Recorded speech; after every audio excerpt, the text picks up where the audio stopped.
This Graco 5-in-1 convertible crib slash bed slash toddler bed slash day bed. Looks pretty nice, price is right, and what you really want to know is, can I put this thing together without killing myself? So I'm going to walk you through all the steps that I did to put it together.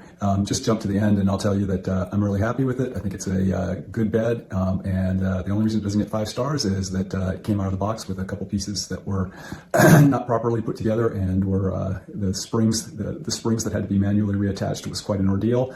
Other than that, the assembly is not too bad, less than an hour. You can do it with one person, and you just have to be, reasonably handy, but not super handy to be able to get it done. Okay, this Graco 5-in-1 bed comes in both black and white. I've got the black and white. They're exactly the same except for the color. So I'm not going to assemble this black one. I'm just going to assemble the white one. But know that the black one looks exactly the same and puts together exactly the same. Okay, we're going to see how hard it is to put together this Graco 5-in-1 convertible crib. Its name is Wilfred. You might not have known that. IKEA is not the only company that names their products. Graco looks like they're trying to get in on the action. So let's open it up and see what's inside. Okay, so it took about 5 minutes to unpack everything from the box, and I'm fast forwarding through this. There's no reason to bore you with it. Okay, we've got, after we take it apart, the base and spring of the bed with a couple of these guys that came loose. And, that's not great, but we'll live with that. All the pieces, nice collection of nuts and bolts, and an envelope promising instructions inside. So next step is for me to get rid of all this trash that this thing brought upstairs. And then let's dive into the assembly. Okay, the first step here is to assemble the back of the headboard. The only tricky part here is, that each of the 2 pieces that you're assembling here has a back and a front. You want to make sure you have the backs aligned. And then there's 2 pieces of trim on the side. The little bolts that hold them together with the captive nuts are pretty easy to insert and tighten using Allen wrenches.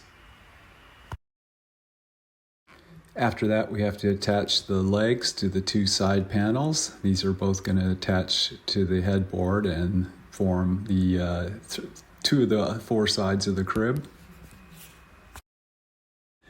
Okay, we had one fit and finish problem here. The bottom metal piece that the mattress sits on has springs holding it to give it some flexibility, and 3 of those springs were not attached. They were loose in the box.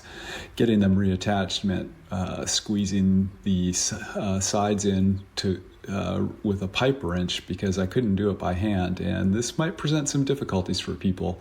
I got to ding Graco for letting the thing get out of the factory with these things being loose. This is not a good thing. We're almost at the end here, so we're going to attach the 2 side panels to the headboard, and then attach the bed spring to the bottom. You can attach it in 3 possible positions, and they recommend that you use the highest position for a newborn, and that's what I'm doing. So it's at the what you're seeing here is the highest of the possible 4 positions that the spring can go in.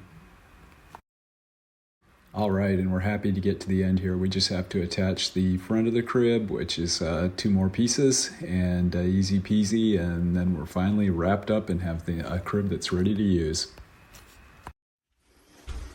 Okay, so that was maybe 45 minutes of assembly. Nothing I would consider too hard. My biggest complaints are the use of styrofoam as packing material. The styrofoam gets everywhere. It's a mess. I hate it. On this guy, we had 3 of the springs on here were disconnected, and it's a little bit of an ordeal to get them reconnected. You saw that I had to pull out the giant pipe wrench in order to pull the spring in to work to be done. So when you finish this guy, if you're like me, I've got it on the highest setting because it's for a new baby. We just need a mattress and some bedding. Be sure to mail in this product registration, because you know how it is with children's products. There are often product recalls, and you want to know about it if there's a safety issue. And with this guy, since it's convertible to a day bed or a toddler bed, you want to hang on to these extra parts. You want to hang on to these instructions. It's kind of a pain in the neck. I usually put them in a plastic bag and tape them to the back of whatever's to the back of the bed, whatever's pushed up against the wall, so I know where they are. But you do what you do. Anyway, this is maybe not A+ instructions for putting together. I did find some of it a little hard. There's a few things I could do to make it better, but no complaints. So I'm really honored that Amazon selected me to be in the Vine program, and I work really hard with my family to evaluate products and give you good, honest reviews. If you look through my history, you'll see I don't give everything a 5-star review. There's a lot of criticism in here of things that aren't good, and I try to really praise things that are good.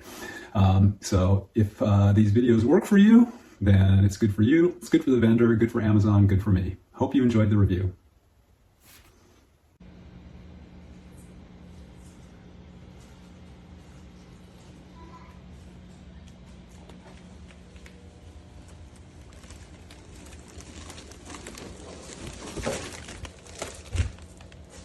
Phá gì đó hả? Phá gì đó? Ồ, sao vậy hả?